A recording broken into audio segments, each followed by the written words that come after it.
hear me if I don't talk with it? Yeah. We can do that. Okay. Yeah. Only because I'm like trying to press it up against my mouth to like make sure. No, Just don't fall in the pool. Or do. We'll have a laugh before you. It's a good day. Is it a cold pool? Okay. Oh man. All right. I've told this story a few times, but I guess we'll do it again. So we've talked a lot about kind of how I ended up. I know we were talking about it last night. I was talking to Josh about it, like how I ended up with Beachbody. But usually when I tell this story, I backtrack quite a bit, and it seems like every time I tell this story, I backtrack a little bit further. But it's important because there is a little bit of a there's a lesson in all of it, I guess. Because so I'm going to backtrack to when I was 5. Don't worry, we'll jump ahead really quick. But there is an important story in there. When I was 5, I was at my mom's apartment with my older brother and sister, and we were playing, and I kept telling my mom my hip hurt. I was like, my hip hurts, my hip hurts. She's like, fine. So when I went to bed, we all go to bed, still in pain. I woke up in the middle of the night, went to walk to my mom's room, fell in the living room from the pain. My mom came out, picked me up, brought me in her bed. We get up the next morning, and my brother and sister are getting ready to go to school, and my mom's like, Autumn, come on, you gotta get up. And I was like, my hip hurts. She thought I was just kind of like, not faking it, but she didn't think it was that big of a deal until I went to get out of bed. And I stepped out of bed, and I collapsed on the floor, screaming bloody murder and pain. And my mom was like, oh shit, something's wrong. Called my dad and was like, I'm rushing her to the hospital, meet us there. So we lived in Ohio. They rushed me to Rainbow's Babies and Children. I couldn't sit in the car. I had to lay down because just to sit was too much pain on my hip. I was in the hospital for a week. They ran every test humanly possible on me to try to figure out what was wrong. I mean, needles in my thigh like this big. They were like, is it a flesh-eating bacteria inside her body, eating the muscle? Like, no idea. Every test possible. Remember that to a T. It was Christmas. Santa brought me lifesavers. It was great. And I got a lot of coloring books. Never figured out what was wrong with me. They sent me home a week later on crutches, and it just got better. But they told my parents, they're like, look, she might never walk again. That was the first thing they said. And I didn't. And they were like, but she really shouldn't do like sports because we don't know what caused it. We don't know what could cause it to start back up again. So even though my dad would like let us, like, you know, I was allowed to go play and everything, it wasn't like I was kept in a box, but I wanted to dance. And he was like, no, you can't dance. We don't know what's wrong with you. And I wanted to take gymnastics. And it was like, no, you can't take gymnastics. We don't know what was wrong with me. And after about 7 years of begging, I was in 8th grade, and he finally let me sign up for dance classes because it was like, okay, clearly nothing's wrong with you. You're fine. So it wasn't until I was 14 that I actually got to start dancing, and that's all I ever wanted to do was be a dancer. I started late, like, so it was the first time, I guess, ever in my life that I had to deal with that setback of like fighting my way to get to do what I wanted to do, and starting late. So being behind the 8 ball of everybody else that was in that dance class who had been dancing for 7 years already, and I was like, but I want to do what they're doing, and I want to compete, so I had to work a little bit harder to get myself up to their level. And I feel like that's kind of how my whole life has been. It's been 2 steps forward, 3 steps back to get to where I'm going. I wanted to be a dance major, so auditioned, did not get into my top choices because, again, I was behind the 8 ball in terms of ballet and everything else, and that was a strong point of what you needed to be able to do when you went to college. It was okay. I went to a smaller performing arts school, and I was just telling Hillary and some of them earlier when I got here this morning, like, I had awesome dance teachers growing up that were nothing but motivational, positive reinforcement right up until I got to college. And my ballet master was a bastard, for lack of a better word. He was brutal to me. This is like the epitome of somebody who puts you down on a daily basis and tells you you're not good enough, you'll never amount to anything. Ended up injuring myself in college, bulging disc in my lower spine, so it was another one of those setbacks where it was like, okay, well, I went to college to be a dancer. And in my senior year, like, the doctor was like, if you keep dancing, you're going to end up in back surgery at 20 years old, and you'll probably never dance again. So it was like, either finish my dance degree and risk back surgery, or not finish my dance degree grade and trying to figure out what the hell to do with my life because I was going to be a dancer. I picked the ladder. I was like, okay, I got to figure out what else I'm going to do with my life. So I left school for a semester. I went back. I thought about being a physical therapist. That wasn't going the way I wanted it to. I left again, and I was like, I'm just not finishing. Like, I don't know what I want to do, and I'm not spending $30,000 a year trying to figure it out. I'm going to go figure it out, and then I'll go back if I need to go back. So I moved to California. At the time, I moved in with my mom. Most people who don't know, I actually don't talk to my mom anymore. I haven't talked to my mom in about 4 years. But at the time, I was still talking to her. I moved in with her. That lasted for about 8 weeks, and I was like, this is not working. So I went back to St. Louis. So again, it was like a step, 2 steps forward. I got to California. That's where I wanted to be, but my living situation wasn't working out. I couldn't afford to be living on my own yet, so I went back. I went back to St. Louis again, and I was like, I'm just going to save for a year.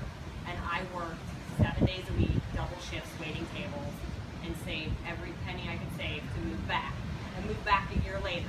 So I'm kind of the person, like when I put my mind to something, like if I decided that's what's going to happen, that's just what's going to happen. There's no other option. I just won't stop until it happens.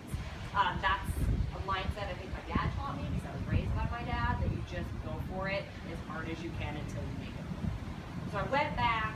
I was pursuing acting. I was dancing a little bit at the time because I could still dance. I just couldn't dance like 10 hours a day anymore. And I was waiting tables, and I was getting burnt out on waiting tables because I had been doing it for like 10 years. I put myself through college. I paid for my college waiting tables. I was like, I got to do something else. I'm not meant to sit at a desk. What else am I going to do?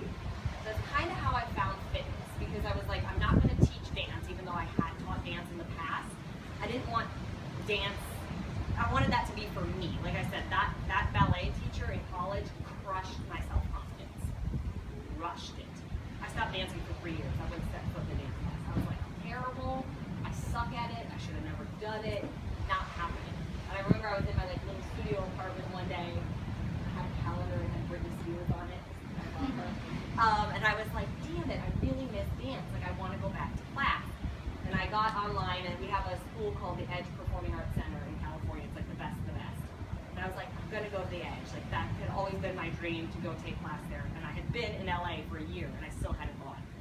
I get online, and I literally went back to beginner jazz, like jazz 1 class. Like, this is a class I would have taken when I was like 15 years old. And I was like, yeah, that's where I belong, jazz 1. Went to that jazz class, and lo and behold, I found another amazing teacher who like motivated and inspired and was not like the negative person that I had spent the last 4 years with. And he was fantastic. I met a very good friend in that class. She became like one of my best friends out in LA.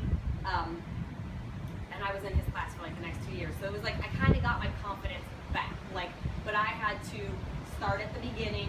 We were talking about this, about sometimes you got to go down to go up, and that was for me, like I had to put myself back in the beginner class to feel like I could rise back up to where I was. And so I was dancing, I was waiting tables, I met the man who I ended up marrying. He was a lot older than me, 12 years older than me, and he was like, you need a real job, like you have to have a career for us to get married. You can't be doing this whole acting thing. And I was like, I was young, I was impressionable, so I was like, okay. So I gave up everything I wanted to do, like the dancing, the acting, and I was like, I gotta have a real job. I actually went and became an assistant for a casting director for like 3 months, most miserable 3 months of my life. So while I was being a casting director or assisting that, I was like, what else am I gonna do? This is not gonna work. Like, I hate life. So I started researching personal training certifications. I ended up going with the National Academy of Sports Medicine, and 3 months later, I had my certification, and I was like, I'm quitting this job. There's no way I can do this. This is miserable. I'm gonna be a trainer.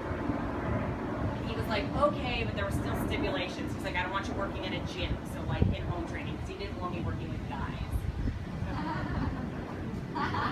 So I was like, that's fine. So I found a company. Actually, I've always had a passion working with kids too, and this company did a lot with women and a lot with kids. So I was doing in-home training, working with women, working with kids, and loved it. Learned a ton over the 3 years that I was with them. Went on to get more certifications, became a specialist in pre and postnatal fitness. Throughout that, I had my son, and along the way, my husband was like, he wasn't happy at his job. He wanted to switch companies. and he ended up applying to be a manager for Equinox, and he got hired as a manager for Equinox, but he got hired for a management position in Dallas, Texas. And he's like, what do you feel about moving? And I was like, well, all right. My mom lived in Dallas. We were still talking at the time. I was like, maybe this is just what we're supposed to do. Like, you can have a little bit better family life out there, you know, because it's cost of living's way less. So I was like, okay, I agreed to it. And I remember, like, we packed up the apartment. I was standing in my apartment sobbing, and I was like, I cannot believe we're leaving LA. This is horrible. We moved, and I cried every single day we were there, and my mother was a yoga. That's all I'll say. We were there for 5 weeks, and my husband came home from work one day, and I looked at him and I said, I'm going back with or without you. And I was like, I had an awesome, I was on my own. I had my own personal training business in home that was doing very well when we left. And I was like, we've been gone for 5 weeks. If I don't go back now, I will lose everything I built. I was like, I'm out, and I'm taking Dominic with me. You can come, you can stay, I don't care, I'm going. And he's like, well, I'm gonna stay, you know, I have to have a job. And he's like, I'll wait, I'll get a transfer as fast as I can. Great, packed up the car and drove back to Mexico. And that was it, I was on my own, taking care of Dominic, hired a nanny, and went back to doing my business. So I was up at 4:30 every morning, and I would work 14-hour days. I would come home and see Dominic in between, and that's just what I did. And my husband came back 3 years later, and I had kind of started to have the idea for portion control a little bit, started bouncing ideas off of him. He was never big on me being an entrepreneur. In the midst of all that, I started writing for Brooke and her website. I started doing like videos with her for her website. I ended up going to work at Equinox, so I took on some more celebrity clients there. Life was getting good. In the midst of all of that, things were not going really well between he and I. We're like, we're not meant to be together. So we got divorced. So it was always this yin and this yang for me of like things would be really good, but then there'd be this like really crap side happening at the same time. In the midst of all of that, I started developing Change My Plate, which is now, which you guys know is 21 Day Fix. It took 2 years to develop. Obviously, I didn't have clothes diaper money back at the time, so it was a little slower process. And I was doing, like I said, still working 14-hour days, still taking care of my son. A lot of opportunities were coming up, and then a lot of doors were getting slammed in my face. I was up to replace Jillian Michaels on Biggest Loser. 4 months of auditioning. Came down to me and Anna Kournikova, and at the time I didn't know it was Anna Kournikova. The casting director called me one day, and she's like, I am pushing so hard for you. They're gonna make the announcement next week. All I'm gonna tell you is if they don't pick you, you'll understand why when they make the announcement. And I was like, what does that mean? Yeah. And then they announced it with Anna Kournikova, and I was like, are you kidding me? This is a tennis player. She knows nothing about fitness, and she's not even good at tennis. Like, she's terrible on the show, and everybody hated her. And I was so angry about it. Like, I was so angry about it. And in the midst of all of that, I lost a person that had been my best friend for 10 years because I finally launched Change My Plate. I launched it on the Hallmark Channel on a show called Home and Family. 2 months later, Beachbody called, and the long and short was that obviously they loved it, and we signed a contract. And no sooner did we sign the contract, the person that had been my best friend for 10 years, who's in the fitness world, but in the dance side of the fitness world, was, I guess you could say, bit by the jealous bug that my career now took off higher than hers. And just turned into a different person. So the one person that had been my support system, that stood by my side at my wedding, and literally held one of my legs as I pushed my son out, bailed and was like, oh, you're doing better than me, and just was gone. And I was like, okay. So that just happened. Like, I'm divorced, I'm taking care of my kid on my own, I'm working 14-hour days. I signed the contract, but I had no idea what the contract would actually lead to. Actually, yeah, okay, I'm in the right order. Sorry, I'm making sure in my head I'm doing this in the right timeline. So, we signed the contract, we start working on 21 Day Fix. And they tell me, now I still am working at Equinox, and I still have all my private clients. And they're like, we're going to start the test group. It's going to be 9 weeks. I'm like, okay, and they're like, you have to be here to teach all of the classes. So it was 1 in the morning and 1 in the afternoon, and then 1 on Saturday. So Monday through Saturday, I was driving back and forth to Santa Monica, so it's a 30-minute drive. So I would drive there, I would teach a class, I would see all my private clients, I would train my clients at Equinox, I would drive back to Santa Monica, I would teach the night class, I would drive back, I would pick my son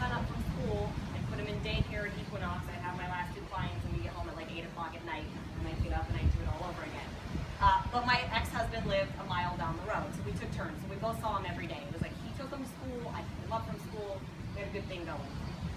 And at the end of 9 weeks, they're like, we're going to do another round. And I was like, oh, okay. So I got to call all my private clients, and I'm like, sorry guys, it's going to be 3 more weeks till I'm back. At the end of 12 weeks, they're like, we're going to do another round. Call them all, and I'm like, sorry guys, blah, blah, like, if you need another trainer, let me know. To the point where I finally get rid of all my private clients. Which is a hit money-wise, because, you know, the contracts were signed, but that was no guarantee that the program was going to do anything fantastic. We had no idea. So that was nerve-wracking, but I was like, all right, that's what we have to do. And that test group went for 33 weeks. Wow. So what was supposed to be 9 weeks turned into 33, and it was fantastic. So we get through the end of the test group, we get through developing the product, we go into casting, and we cast the background, we go into rehearsals for the 21-day fix. And the week of rehearsals, so we started rehearsing on a Monday, we were done rehearsing on a Friday. Saturday I was competing. So that was my 3rd competition that I was ever doing. Yeah, I like to put a lot on my plate. Because why not just do one thing at a time? I'm like, I'm going to do it all at one time and see if I can handle it. We started rehearsals, and 2 days in, I get a call from my ex-husband, like right as we're breaking for lunch. And he tells me, I just lost my job. And I was like, okay, what? And we're talking about it for a few minutes. And now his family lives in San Diego, 2 hours away from where we are in LA. And I just had this like gut feeling. I was like, oh, he's leaving. And I said, are you moving back to San Diego? And he said, yes. And I said, when do you leave? And he goes, next Monday. And I was like, you're leaving in 8 days? Yes. I want to take Dominic with me. I was like, you can stop right there. You're not taking my child anywhere. So if you choose to leave LA, you're going by yourself. And he said, well, what are you going to do? And I said, I'll figure it out. He was like, okay, well, and I was like, we'll work out the details later. I'm in the middle of rehearsal. I can't deal with this right now. We get off the phone, and I go find Stephanie Saunders, who's like, helps me develop all the products. And she's like, what's wrong? And I was like, room. Like, we go in a room, and I just break down. I'm carb depleted. I'm exhausted. I'm in the midst of I'm eating tilapia, and I was like, oh, my life is falling apart. She's like, honey, your life is not falling apart. Like, it's just getting started. The good news is you can afford to do this without me. Like, it's okay. You and Dominic will be just fine. And I was like, all right, pull myself together, go back out to rehearsals. Nobody has a clue what's going on except me. And rehearsals are killing me because the director I had worked with before. I was actually a background talent for her when I was pregnant with my son on Yoga Booty Ballet, Baby on the Way, another beach body program that nobody knew I was in. It's funny, they were all like, just figured this out a few months ago. And so we're in rehearsals, and she's like literally treating me like a background talent. Like, I don't know what I'm doing. And I was getting like so frustrated and so irritated with it. And again, I'm carb depleted and dehydrated, and I'm exhausted, and I'm like, my head is spinning from the phone call I just had. And I'm just like, I just gotta get through it. I just gotta get through it. So get through it, get to the end of the week, everything's great. I go compete the next day. Actually, here's the funny thing. I go to registration Friday night. I had had my car for 5 weeks. I just bought myself a new Mercedes. I had my car for 5 weeks. I go to registration, everything's great, register. I'm like, yes, I'm gonna go home, rehearsals are over, everything's great. And a motorcycle takes the front end of my car and keeps going. And I was like, come on! Why is this happening right now? Whatever, car got fixed, I competed, I took 6th, it was great, I had 2 days off, and we go into filming the DVDs. So we get on set for the first day, and everybody's like, okay, everybody is there. I mean, everybody. Like, there's like 50 people on set. Carl's there. I'm like, can somebody put him in another room? Like, I don't want to look at Carl being like, okay, I hope I don't F up right now. Thank God he did. He went in the back room and was great. So they're like, okay, Autumn, we're just going to like do this once, and we'll see how it goes. And I'm like, great, let's go. Like, in my mind, it's no big deal. And in their mind, they're all like, oh, this is going to take all day. So they yell action. We go through the whole 30 minutes, and they yell cut. And I look up, and everybody's just kind of standing there quietly, like with blank stare on their face. And I'm like, oh, shit. Like, I sucked that bad. Like, this is a problem. And the director comes out of the back room. She calls me Boo now. So she walks out, and she's like, and I'm like, what? Is that bad? And she's like, never in all of has anybody ever nailed it in one take? And I was like, victory, finally, right? And I was like, oh, all right, well, cool. You ready to go again? And she's like, yeah. And I'm like, all right, great. We sailed through all of the filming, and they're like, yay, it's in the can. That means your product's actually going to go through. And I was like, what do you mean? And they're like, oh, yeah, there's no guarantee your product will actually launch until the workouts are filmed. News to me. I assumed the day we signed the contract that my product was going to be launched. So that was like, I'm glad nobody told me that until after the fact. I was like, oh, no pressure or anything. But we finished filming, and I had 6 months till it actually came out. We filmed in July. We announced to the coaches in September. So even then, it was like 3 months till we announced to you guys, and then it was another 3 months of waiting for it to come out. And it was like this huge nerve-wracking period of like, what is my life gonna be? Will it do well? Should I quit Equinox? Should I not quit Equinox? Like, do I try to get my private clients back? Like, just kind of limbo. And then obviously we launched, and we sold in 8 hours what they projected to sell for the week, and we sold in the week what they projected to sell in 2 months. And then you all hated me because we were on back order, as if I was shipping it from my garage. What you guys don't know is that all those containers come from China, and the Chinese New Year had just started the day we launched. So that happened. So that's kind of the story on how I ended up here with you guys now. There's always, for me, it's always been like a series of unfortunate events that have led me right to where I'm supposed to be. And it's only been in like the last 2 years that I can honestly say I recognize that, because any other time it would be like, the woe is me, why is this happening, like, when is it gonna get any better? Like, there would be so many calls to my friend just sobbing on the phone and being like, I'm so tired, like, when is it gonna happen? But I think it was interesting. We had, I don't know if any of you guys were at in Miami Super Saturday, like last year. Carl was up on stage, and somebody asked him like, who his influences were. And he went through like this list of people he had that were like awesome to him, and that were all his like big influences, and taught him and guided him and blah, blah, blah. So then I get on stage and they're like, what were yours? And I was like, my story is not the same. Mine was the exact opposite. Like, mine was a bunch of people telling me you can't do it. Like, mine was people telling me I was crazy when I moved to LA. Mine was the issues with my mom telling me I should marry a man with money. That would make me happy. And I was like, there will be a tell-all book, I'm sure, one day. But anyways, but I just always had people being like, you know, saying no, saying you're not good enough. And I just happen to have the personality, I think, that like, if you say you can't, and I'm like, oh, I'm gonna show you. I don't know if that's always a good attitude to have. Sometimes that's backfired. But yeah, that's just kind of how I am. So it led me here. There was a lot of falling. There was a lot of picking myself back up. But that's what you have to do. You have to pick yourself back up. Like, there will always be downfalls. It happens now. You know, everybody assumes that it's like sunshine and rainbows in my life 24/7, and it is more often than not, but there's still the not, you know, like I was dating somebody for a while, and then that timing wasn't right, and we broke up, and I was like in the midst of all of this 21-day Fix Extreme